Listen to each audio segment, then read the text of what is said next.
अच्छा स्टूडेंट्स, हमारा आज का जो एरिया है वो डील करता है बैड डेट्स से। हमने आज तक बहुत सारी चीजें पढ़ी हैं, लेकिन हमें ये नहीं पता कि how to deal with such people जिनको हमने उधार पे सामान दिया हो। हमने ये पढ़ लिया कि जब उधार पे सामान देते हैं तो उसकी वर्किंग कैसे की जाती है, बट हमने ये कभी नहीं पढ़ा कि पैसा रिकवर कैसे किया जाता है। तो जब मैं उधार पे सामान बेचता हूं किसी को, that means when I create an account receivable. तो अकाउंट रिसीवेबल में मेरे पास तीन तरह के लोग आ सकते हैं। अकाउंट रिसीवेबल में मेरे पास तीन तरह के लोग आ सकते हैं। एक जिन्हें हम कहते हैं गुड डेट्स, एक जिन्हें हम कहते हैं डाउटफुल डेट्स, और एक जिन्हें हम कहते हैं बैड डेट्स। गुड डेट्स कौन होते हैं? वो लोग जो मुझसे सामान खरीदते हैं, टाइमली पेमेंट करते हैं और अपना अकाउंट क्लोज कर देते हैं, और या फिर फ्यूचर में सामान खरीदते रहते हैं। डाउटफुल डेट्स कौन से लोग होते हैं? डाउटफुल डेट्स उन लोगों को कहा जाता है जो मुझसे सामान खरीदते हैं, लेकिन मुझे उनकी नीयत पे शक हो रहा है कि यार ये बंदा जो है ना जरा दो नंबर लग रहा है, पता नहीं पैसा मिले ना मिले, क्या करूंगा इसके साथ। वो डाउटफुल डेट कहलाते हैं।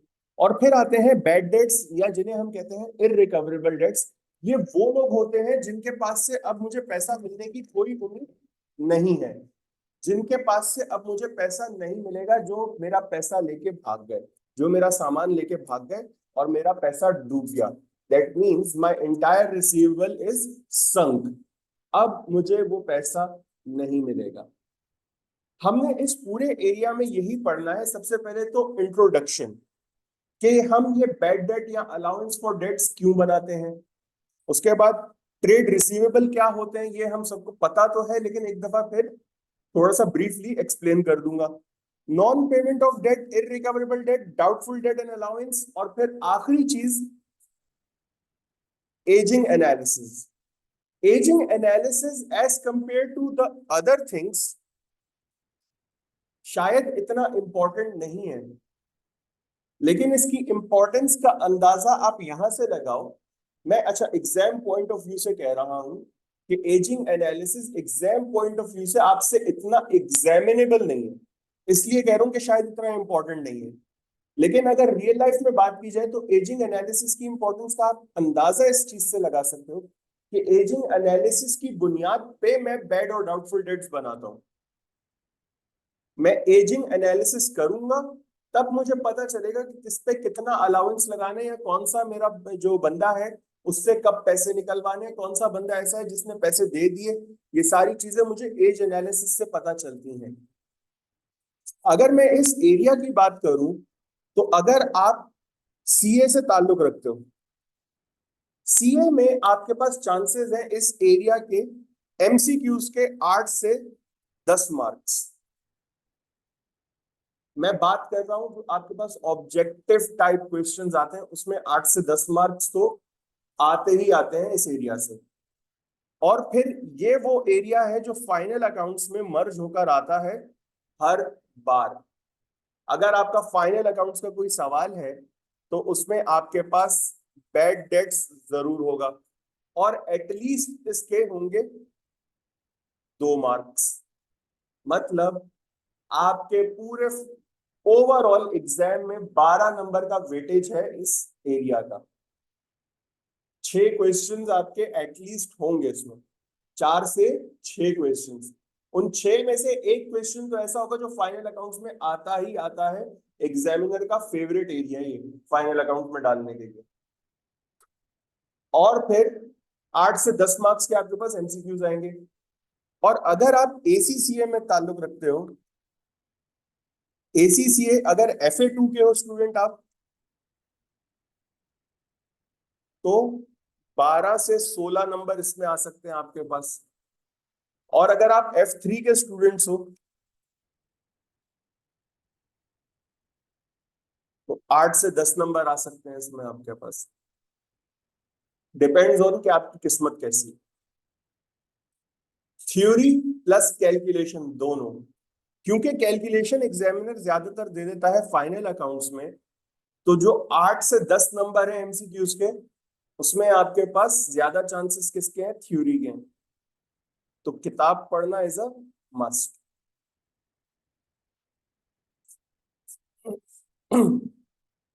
Introduction.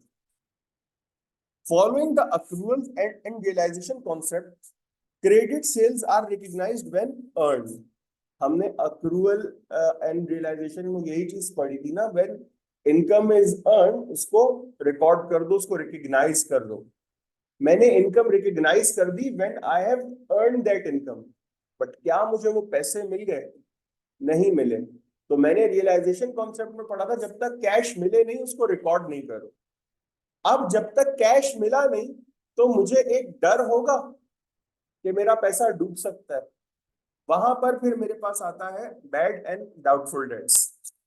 When we have invoiced the customer, if at later point doubt exists about the collectibility of the debt, then a loss is recognized immediately.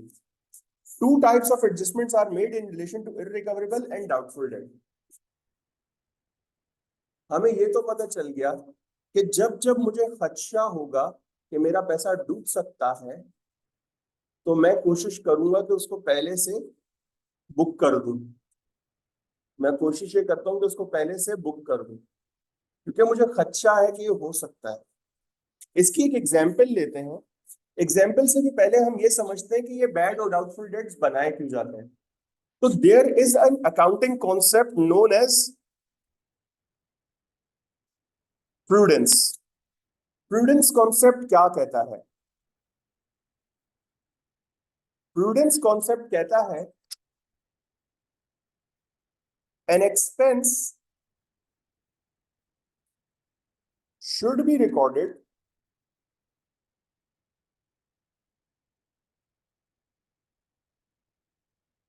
at indication. An expense should be recorded at indication. आपको जैसे ही खदशा हो कि भाई आपके ऊपर कोई खुदा ना खास्ता खर्चा आने वाला है, तो आप पहले से ही रिकॉर्ड कर लो उसको।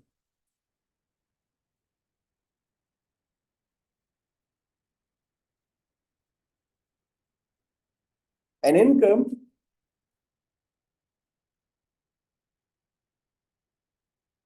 should be recorded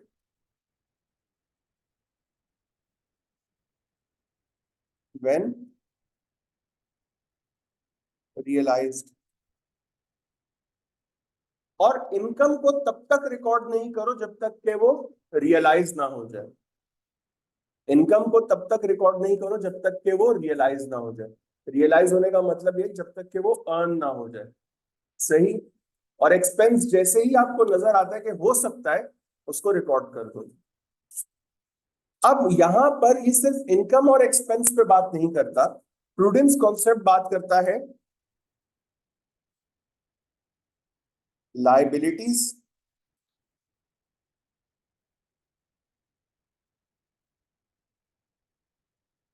और एसेट पर भी। तो एक इनकम और एसेट तब तक रिकॉर्ड ना करो जब तक कि वो रियलाइज ना हो जाए।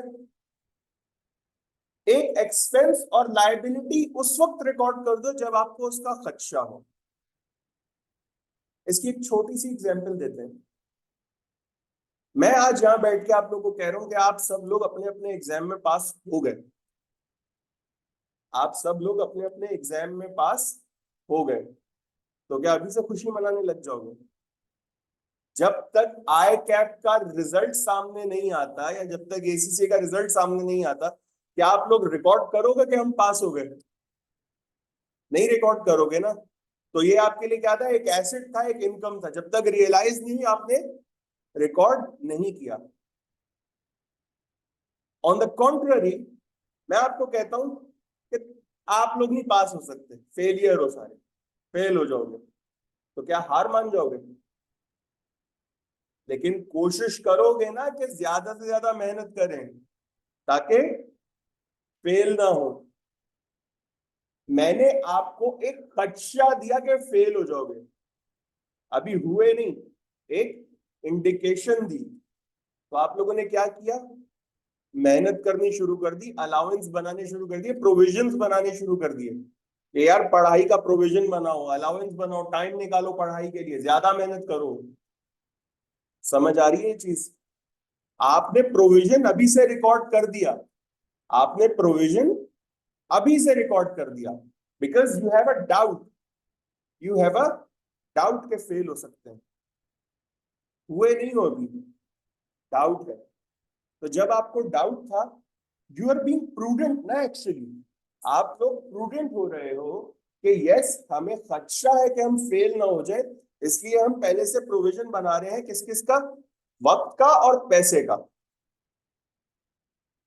और दूसरी तरफ जब मैंने आपको बोल दिया कि आप लोग पास हो जाओगे, तो आप लोगों ने तब तक अपने पास ये खुशी रिकॉर्ड नहीं की जब तक कि एक्चुअल में पास हो नहीं गए। ये होता है बीइंग प्रूडेंट। आप किसी भी चीज को लेकर किस तरीके से रिएक्ट करते हो, that is your prudence concept. तो बीइंग प्रूडेंट क्या होता है, या प्रूडेंट होना क्या होता है, कि जब आपको किसी चीज का खदशा हो बुराई का, तो आप उसके लिए पहले से अलाउंस बनाना शुरू कर दो, आप उसके लिए पहले से अलाउंस बनाना शुरू कर दो, बिकॉज आपको खदशा है कि ये बुरा हो सकता है। और जब तक आपको खुशी मिले नहीं, अच्छाई आपके सामने आए नहीं, उसको रिकॉर्ड नहीं करते, कि जब हो जाएगी तब की तब देखी जाएगी। आप लोग अलाउंस तो नहीं बनाते ना कि ईद पे ईदी मिलनी है, ईद पे ईदी जब तक मिल नहीं जाती तब तक कभी रिकॉर्ड किए ईदी मिली नहीं मिली, लेकिन देनी है ये पता होता है, तो पहले से तैयारियां करके रखते हो कि यार इसको इतनी देनी है, इसको इतनी देनी है, तो अपने पास पैसे संभाल के रखो। That is being prudent. ये आप डेली लाइफ में कर रहे हो, मैं कोई अकाउंटिंग नहीं पढ़ा रहा आपको, ये डेली लाइफ में आप लोग करते हो। ये है हमारा प्रूडेंस कॉन्सेप्ट। आई बिलीव ये चीज सबको समझ आ गई होगी। प्रूडेंस कॉन्सेप्ट क्या होता है, आई बिलीव ये चीज सबको समझ आ गई होगी। हम आगे बढ़ते हैं अब। Trade receivables, so far as we all know कि ट्रेड रिसीवेबल्स उन लोगों को कहा जाता है जिनको मैंने उधार पे इन्वेंट्री बेची होती है, जिनको मैंने उधार पे इन्वेंट्री बेची होती है। क्या मैं सिर्फ उन्हीं लोगों को बैड और डाउटफुल डेट में कंसिडर करता हूं जिनको मैंने उधार पे इन्वेंट्री बेची होती है? Most of the time yes, most of the time yes, but not at all times. हर दफा ऐसा नहीं होता, लेकिन ज्यादातर यस ऐसा ही होता है। क्या मतलब है इस चीज का? जनाब, मेरा सबसे ज्यादा पैसा वहां फंसा होता है जिन लोगों को मैंने उधार पे सामान बेचा है। बाकी कितने ही ऐसे लोग होंगे जिनसे मैंने उधार वापस लेना है? ज्यादातर तो वही लोग हैं ना जो मेरे साथ ट्रेडिंग कर रहे हैं। तो most of the time doubtful debt और बैड डेट भी वही लोग होते हैं जिनके साथ मैं ट्रेडिंग कर रहा हूं। चलो, ट्रेड रिसीवेबल होते क्या है? अ trade receivable is a customer who owes money to the business as a result of buying goods or service on credit in the ordinary course of normal trading operation. The provision of credit facility, the provision of credit facility. अच्छा, अब ये क्या चीज है भाई, ये चीज जरा समझो। हमें यहां तक तो समझ आ गया कि ट्रेड रिसीवेबल वो लोग होते हैं जो मेरे ऑर्डिनरी कोर्स ऑफ बिजनेस के अंदर मुझसे उधार पे या तो सामान लेते हैं या मेरी सर्विसेज बाय करते हैं उधार पर। ये प्रोविजन ऑफ क्रेडिट फैसिलिटी क्या मतलब है? मैं जब भी किसी को उधार पे सामान बेचता हूं, तो उसके अगेंस्ट जो मैं एक प्रोविजन बनाता हूं, उसे ट्रेड रिसीवेबल कहा जाता है। होता ये मेरा एसेट है, लेकिन इसे प्रोविजन इसलिए कहा जाता है क्योंकि ये पैसा अभी रियलाइज नहीं हुआ, ये पैसा अभी रियलाइज नहीं हुआ। The majority of business will sell to their customer on credit and state a defined time within which they must pay. The main benefit and cost of doing so are as follows. देखो, एक बात याद रखो, जब भी आप कारोबार करते हो तो कारोबार में सबसे ज्यादा इंपॉर्टेंट चीज क्या है कि आप कस्टमर्स बनाओ। और कस्टमर्स बनाने के लिए आपको एक चीज तो करनी पड़ेगी, उधार पे सामान बेचना। हमें ये चीज नजर आती है कि हम जब जब जा रहे हैं, जहां जहां जा रहे हैं, पैसा देते हैं और सामान लेकर आ जाते हैं, ये चीज हमें पता है, लेकिन आपके घरों में नॉर्मली इस तरीके से सारी चीजें निकलती हैं उधार पे कि आपने कभी सोचा ही नहीं होता। फॉर एग्जाम्पल, हम में से बहुत सारे लोग ऐसे होंगे जिनके घर पे मिनरल वाटर आता होगा। वो मिनरल वाटर की पेमेंट आप 1 महीने बाद करते हो ना, 1 महीने तक तो आप उधार पे चल रहे हो। हम में से बहुत सारे लोग ऐसे होते होंगे जिनके घर पे जो है रोज सुबह या शाम को दूध वाला दूध दे के चला जाता होगा। वो 1 महीने तक तो हिसाब बना रहा होता है ना, 1 महीने तक तो आप उधार पे चल रहे हो। 1 महीने बाद आके वो आपसे पैसे लेता होगा।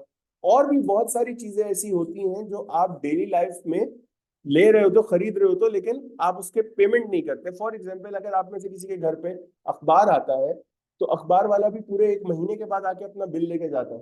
तो जो डेली अखबार आपको देके जा रहा है, क्या उसके पैसे ले रहा है वो आपसे? नहीं, वो उधार पे देके जा रहा है आपको, और 1 महीने बाद आके वो आपसे बिल ले जाता है। तो ये वो सारी चीजें हैं, ये वो सारी सर्विसेज हैं या गुड्स हैं जो हम उधार पे बाय करते हैं, लेकिन हमने कभी इसको सोचा ही नहीं, क्योंकि हम बोलते हैं हम तो मंथली पेमेंट कर देते हैं। आप मंथली पेमेंट करो, आप एनुअली पेमेंट करो, that is your terms with the person you are buying goods from. लेकिन देखने में, कहने में, समझने में तो एक आपके लिए लाइबिलिटी है ना, और उस बंदे के लिए एक रिसीवेबल है जो आपको गुड्स या सर्विसेज दे रहा है। अब वो बंदा गुड्स या सर्विसेज को किस तरीके से हैंडल करता है, टैकल करता है, या उसको ये ट्रेड रिसीवेबल बनाने का क्या फायदा और नुकसान है, इस पे अब बात कर लेते हैं। तो benefits of making a trade receivable is the business may be able to enter new markets. अच्छा जी, इसका क्या मतलब है? इसका मतलब ये है कि एक छोटी सी बात, आपके एरिया में 5 दुकानें हैं जो कि दूध सप्लाई करते हैं, और पूरा एरिया वहीं से उन 5 दुकानों से सामान खरीदता है। अब उसमें एक दुकान में बंदा ऐसा है जिसके पास उस एरिया का 20% शेयर था, बाकियों के पास, किसी के पास 30%, किसी के पास 10%, किसी के पास 40%, इस तरीके से शेयर डिवाइडेड था। अब वो 20% मार्केट शेयर वाले ने क्या किया कि मुझे अपना मार्केट शेयर बढ़ाना है।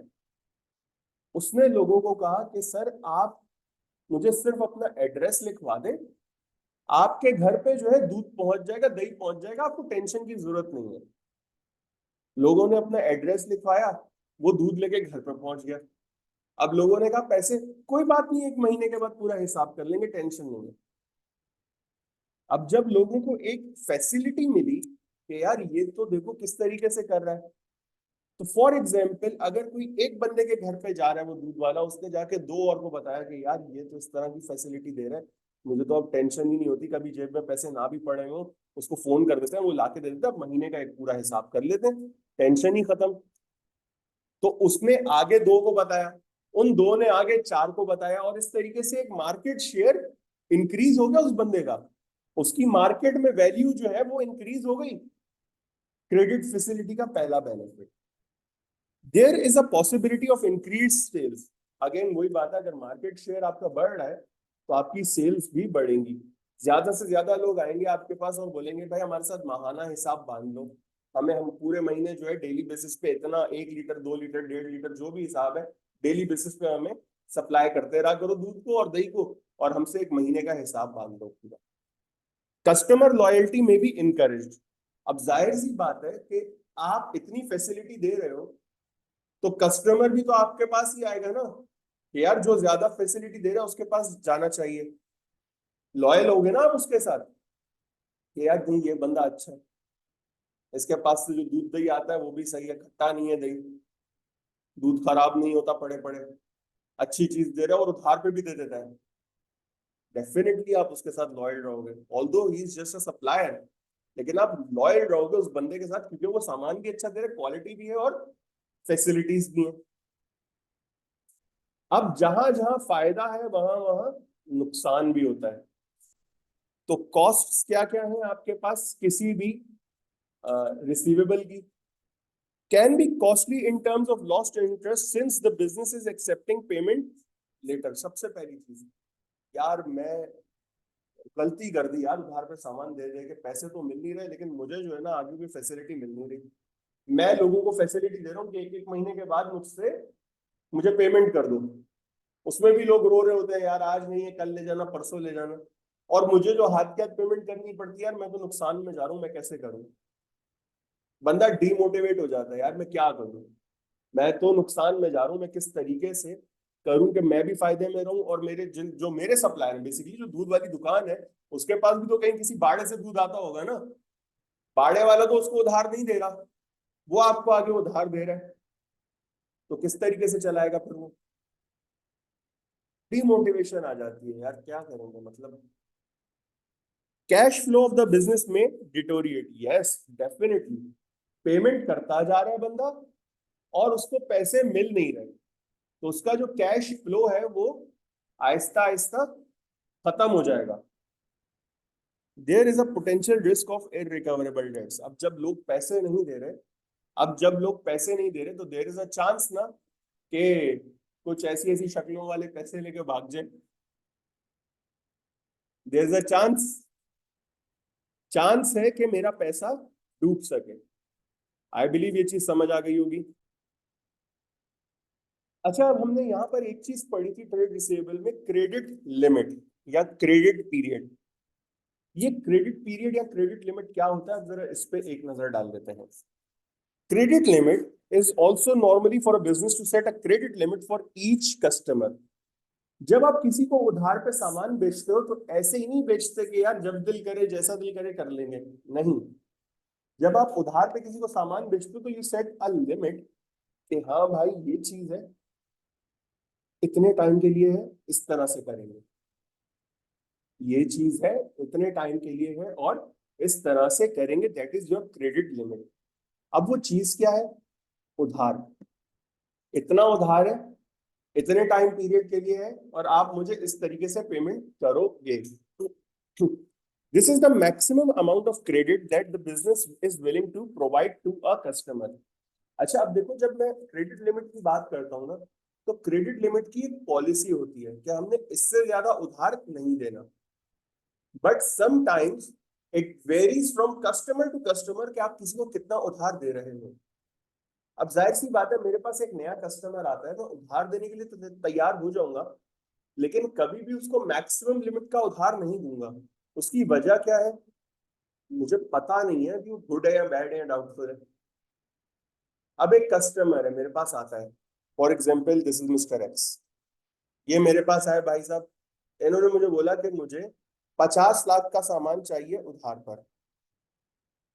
कितना सामान चाहिए, 50 लाख का सामान चाहिए उधार पर। मैंने बोला नहीं sir sorry, although it's a 50 lakh 5 million sale, but I straight away denied it, क्योंकि मैं इस बंदे को नहीं जानता कौन है भाई ये बंदा।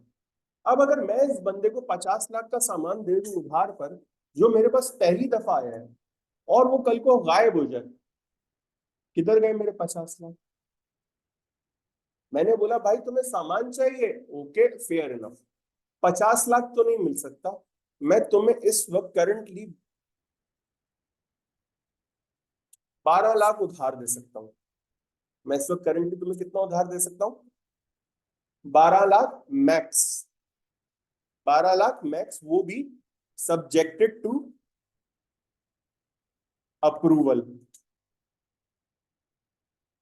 Subjected to approval. देखो आप जब बिजनेस कर रहे होते हो ना, तो आप कभी भी अपने सर पे सारी टोपी नहीं डालते। अब मुझे पता है मैं इसको 12 लाख का दे सकता हूँ उधार, ये मेरे अपने लिमिट के अंदर है, लेकिन मैंने यहाँ पे वर्ड क्या लिख दिया, सब्जेक्टेड टू अप्रूवल। इसका मतलब ये है कि ये भी मेरे पास नहीं है, इसका भी मुझे अप्रूवल लेना पड़ेगा। तो इन अ वे मैं उस बंदे पर एहसान जता रहा हूं कि अगर मैं तुम्हें 12 लाख का उधार लेके दे रहा हूं तो। अब मैं उसको 12 लाख का उधार नहीं भी लेके देता, तो वो मुझे ये नहीं कह सकता कि आपने मुझे कहा था 12 लाख का उधार मिल जाएगा, क्योंकि मैंने आगे एक वर्ड लिख दिया, सब्जेक्ट टू अप्रूवल। वो मुझे ये नहीं कह सकता कि इतना आपको मिल जाएगा, या आपने कहा था इतना दे देंगे, नहीं, मैंने कहा था इतना हो सकता है, वो भी डिपेंड करता है अगर अप्रूव हो गया तो। अब अज्यूम करो मैंने इसको 12 लाख बोला और मैंने इसको 5 लाख का सामान उधार दिया। कहाँ ये मुझसे मांग रहा था 50 और मैंने उधार इसको कितना दिया,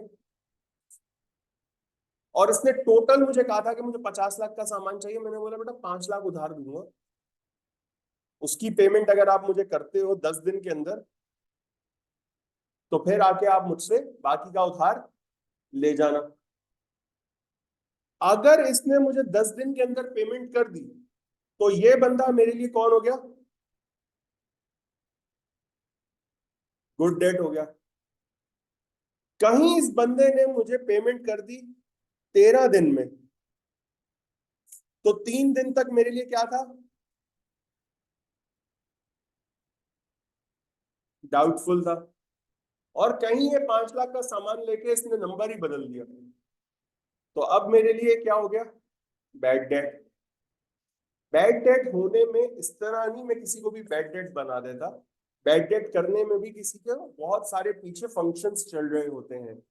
जब मैंने बात की थी एजिंग एनालिसिस की, तो बैड डेट के लिए सबसे पहले मैं एजिंग एनालिसिस देखता हूँ कि कौन बंदा कितना पुराना हो गया है।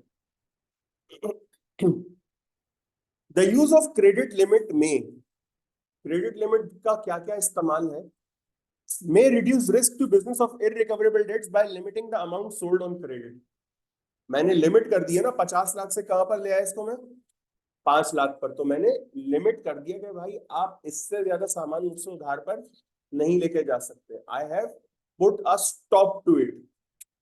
तो मैंने जब लिमिट कर दिया तो मेरा चांसेस ऑफ इररिकवरेबल डेट्स भी क्या हो गए? कम हो गए। Help build up the trust of a new customer. अब वो बंदा जिसको मार्केट में कोई उधार नहीं दे रहा था, उसको मैंने 5 लाख का उधार दे दिया, तो एटलीस्ट उसको ये तो समझ आया ना कि यार ये बंदा काम का है, वक्त पे काम आया मेरे। तो वो आपके साथ एक कस्टमर बन गया आपका, वो फ्यूचर में भी आपके पास आएगा कि यार इस बंदे ने उस वक्त मदद की थी जब मेरी कोई मदद नहीं कर रहा था। Be part of the credit control strategy of the business. जब आप क्रेडिट लिमिट बना रहे हो तो आप एक स्ट्रेटेजी बेसिकली बना लेते हो कि क्रेडिट कंट्रोल कैसे करना है। हर आए गए का तो आप उधार नहीं देते। आप पहले पूरा क्लाइंट स्क्रीन करते हो कि यार ये बंदा उधार देने के काबिल है भी या नहीं। आप पहले पूरी क्लाइंट स्क्रीनिंग करते हो, उसके बाद आप जाकर उधार देते हो किसी को। उधार दे दिया, आगे बढ़ते हैं। Non payment of debts. अब हमारा एरिया शुरू हुआ है कि भाई मैंने उधार तो दे दिया, अब पैसे नहीं आ रहे तो क्या करें? तो अब आता है हमारे पास non payment of debts. More often than not credit customer pay the amount that they owe on time. अक्सर और बेशतर ऐसा होता है कि मेरे जो क्रेडिट कस्टमर है वो ऑन टाइम पेमेंट कर देते हैं। मेरे जो क्रेडिट कस्टमर्स हैं वो ऑन टाइम पेमेंट कर देते हैं। They do this to maintain a good relationship with their supplier and ensure ongoing supplies. अब जाहिर सी बात है, आप किसी से सामान लेकर गए और आपने उसको पेमेंट नहीं किया, अगली दफा वो आपको उधार देगा कभी भी? आप तपते हुए तवे पे बैठे हो, वो आपको उधार नहीं देगा। क्यों? वो पहले डसा हुआ है। वो सुना है ना, दूध का जला छाछ भी फूक फूक के पीता है। ये दूध का जला हुआ है, ये अब छाछ भी फूक फूक के पिएगा। तो वो ऑलरेडी पहले डसा हुआ है, वो तो अब आपको उधार नहीं देता है। ऑन द कॉन्ट्ररी, आप एक बंदे के पास गए, उसने आपको कहा 10 दिन के अंदर पेमेंट कर देना, अगला आपको 7 दिन के अंदर पेमेंट करके चला गया। अब उसके साथ आप उधार दोगे मजीद? जब आपको नजर आ रहा है कि यार ये तो पेमेंट टाइमली कर रहा है, टाइम से पहले कर रहा है, तो फिर तो आप उससे कारोबार करते रहोगे। और वो भी पेमेंट आपको टाइमली क्यों कर रहे हैं? ताकि उसके पास भी सामान वक्त पर आता रहे, उसको जब जब जरूरत हो। अब एक छोटी सी एग्जांपल देते हैं। इंडस मोटर कंपनी, वो अपनी गाड़ी बनाने के लिए जितनी भी चादर है, गाड़ी की जो भी चादर लगती है लोहे की, वो खरीदते हैं इंटरनेशनल स्टील्स लिमिटेड से, आईएसएल से। आईएसएल वाला पूरे पाकिस्तान में किसी को उधार दे ना दे, इंडस को दे देता है, क्योंकि इंडस मोटर कंपनी उसको पेमेंट कर रही है टाइमली। इंडस मोटर कंपनी बोलती है 1 महीने के अंदर पेमेंट करेंगे, 20 दिन के अंदर पेमेंट कर देती है। और इंटरनेशनल स्टील्स लिमिटेड की बात कर रहा हूं मैं, आईएसएल पाकिस्तान की सबसे बड़ी कंपनी है जो लोहे की चादर बेचती है। आपने अक्सर देखा होगा वो लोहा रोल करके लेके जा रहे होते हैं ना, वो ज्यादातर जो बड़े बड़े ट्रक जा रहे होते हैं वो सुजुकी या इंडस मोटर में जा रहे होते हैं या किया लकी मोटर्स में जा रहे होते हैं, जहाँ गाड़ियां या बाइक्स बन रही हैं। अब उनको वो उधार पे मिल रहा है, क्यों? क्योंकि वो लोग टाइमली पेमेंट करते हैं। और इंडस मोटर कंपनी या पाक सुजुकी या किया लकी मोटर्स कोई छोटी कंपनी नहीं है। आईएसएल कभी नहीं चाहेगा कि मेरा कस्टमर लूज हो। अब आईएमसी को या पाक सुजुकी को या किया लकी को जब जब सामान चाहिए होगा, वो आईएसएल को एक कॉल पे बोलते हैं सामान पहुंचाओ। वो पीओ वगैरह का वेट नहीं करते, डॉक्यूमेंटेशन देखते रहेंगे, तुम सामान तो पहुंचाओ पहले। और आईएसएल भी कर देता है काम। In some cases, however, a debt is not paid by the time that the credit term has expired. कभी कभी ऐसा होता है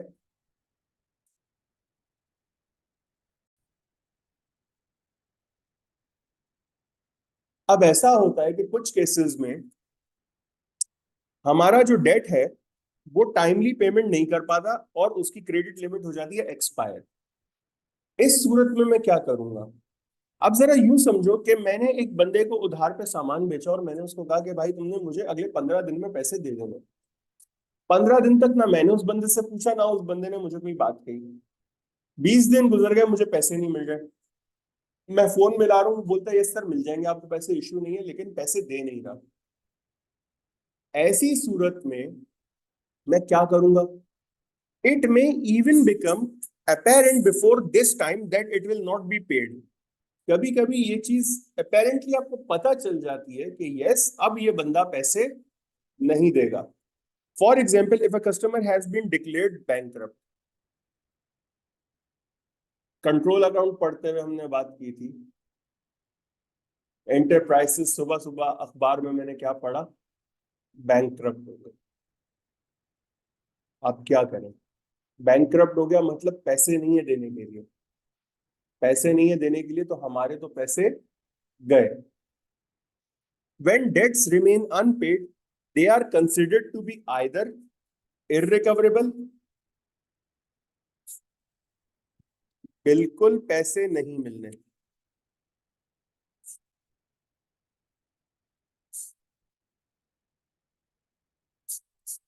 मतलब पैसा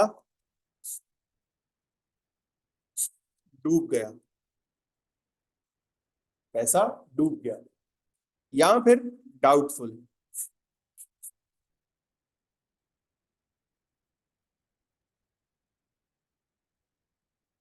खदशा है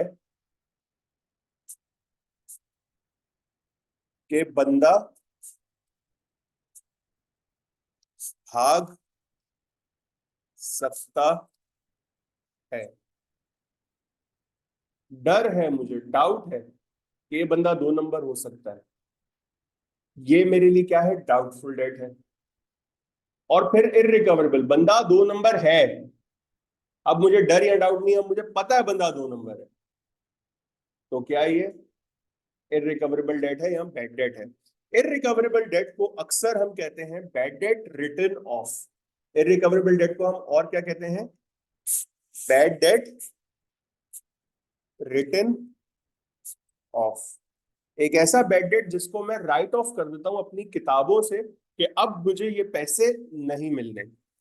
As the existence of the recorded asset, the receivable, is in question, adjustments must be made in the accounts. These adjustments are treated as year-end adjustments.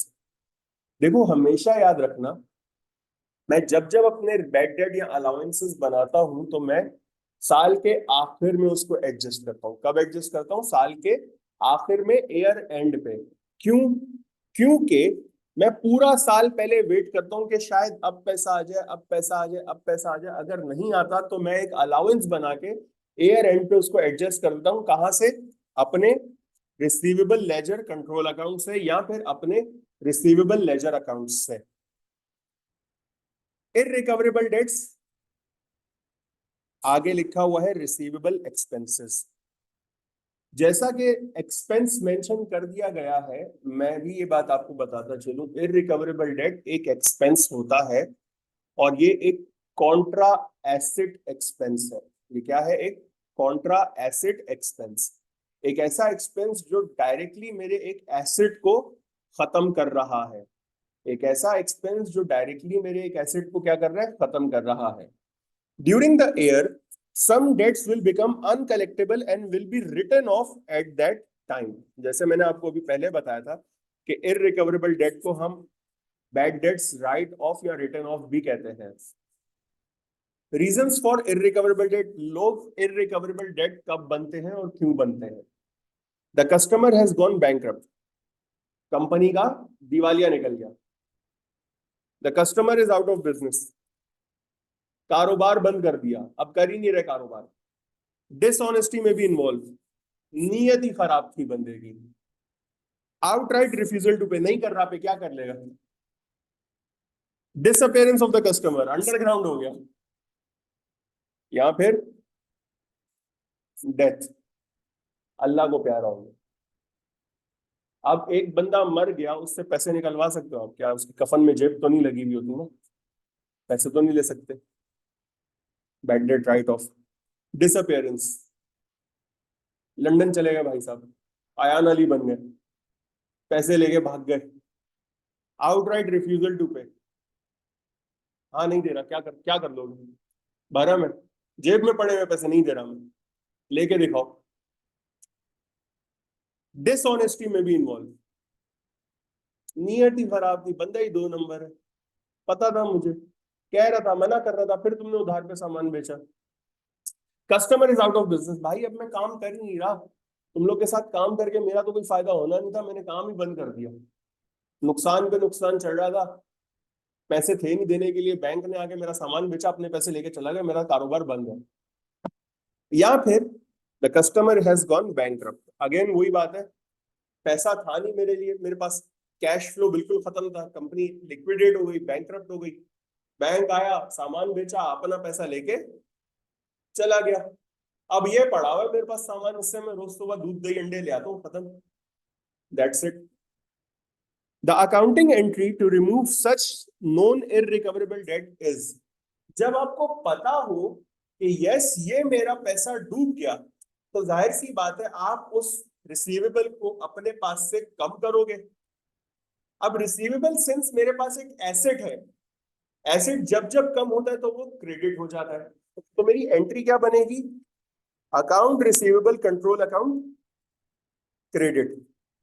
Account receivable control account, या जिसे हम रिसीवेबल लेजर कंट्रोल अकाउंट कहते हैं, या जो general ledger होता है receivable का, वो हम क्या कर देंगे, क्रेडिट कर देंगे, और डेबिट हो जाएगा इररिकवरेबल डेट एक्सपेंस, क्योंकि इररिकवरेबल डेट मेरे पास एक एक्सपेंस है, जैसे मैंने अभी ऊपर आपको बताया था, रिसीवेबल एक्सपेंस है, एक्सपेंस जब जब बढ़ता है तो वो डेबिट हो जाता है, और ये वो एक्सपेंस है जो सीधा सीधा इनकम स्टेटमेंट में जाके हिट करेगा by the name of irrecoverable debts, by the name of irrecoverable debts, या फिर by the name of bad debts, ये डेबिट हो जाएगा। आई बिलीव ये चीज सबको समझ आ गई होगी। अच्छा, अब ऐसा है कि जब मैं बैड डेट, तो बैड डेट रिकॉर्ड करते हुए मैं अपने रिसीवेबल को कम करता हूँ, बैड डेट रिकॉर्ड करते हुए मैं अपने रिसीवेबल को कम करता हूँ, सेल्स को कभी कम नहीं करता। अज्यूम फॉर अ मोमेंट कि मैंने 1,000 रुपए की सेल की, तो मैंने एंट्री बनाई होगी 1,000 सेल्स क्रेडिट और अकाउंट रिसीवेबल डेबिट 1,000 से। अब जब मैं बैड डेट रिकॉर्ड करूंगा तो मैं अपने अकाउंट रिसीवेबल को कम करूंगा, अपनी सेल्स को कम नहीं करूंगा, सेल्स मेरी 1,000 ही रहेगी till the end of the year. लेकिन क्योंकि अब इस 1,000 में से 200 रुपए का मेरा हो गया बैड डेट, तो मैं जो एंट्री बनाऊंगा वो क्या बनाऊंगा, बैड डेट्स डेबिट और अकाउंट रिसीवेबल क्रेडिट। तो यहां पर अगर आप देखो तो मेरा अकाउंट रिसीवेबल क्रेडिट हुआ था जो डेबिट हुआ है, सेल्स मेरी कहीं भी डेबिट नहीं हुई, सेल्स सिर्फ एक सूरत में डेबिट होती है जब मैं सेल्स रिटर्न करता हूं, अदरवाइज मेरी सेल्स हमेशा एज इट इज जाएंगी इनकम स्टेटमेंट में। The original sale remain in the account at this did actually take place, वो अभी तक रहेगी। The irrecoverable debt expense, receivable expense is reported below gross profit in the statement of profit or loss. Below gross profit, मतलब ये मेरा एक operating expense है। ये क्या है? मेरा एक operating expense. And for all दोस्त जिनको नहीं पता कि ग्रॉस प्रॉफिट क्या होता है, ग्रॉस प्रॉफिट एक ऐसे प्रॉफिट को कहा जाता है जो प्योरली मैं अपनी ट्रेडिंग से अर्न करता हूं, जो प्योरली मैं अर्न करता हूं अपनी ट्रेडिंग से। एज इन, सर मैंने 1,000 रुपए की चीज बेची, बिल्कुल बेची। सर वो चीज खरीदने के मुझे पैसे लगे थे 400 रुपए, तो 400 रुपए मैंने उसकी कॉस्ट माइनस कर दी। जी सर बिल्कुल कर दी। तो मुझे मुनाफा हुआ 600 रुपए का। ये जो 600 रुपए का मुनाफा है, ये मुनाफा कहलाता है मेरा ग्रॉस प्रॉफिट, क्योंकि ये डायरेक्टली मैंने निकाला है किससे? Selling price minus cost of sales से। लेकिन लेकिन उस चीज को 1,000 रुपए में बेचने के लिए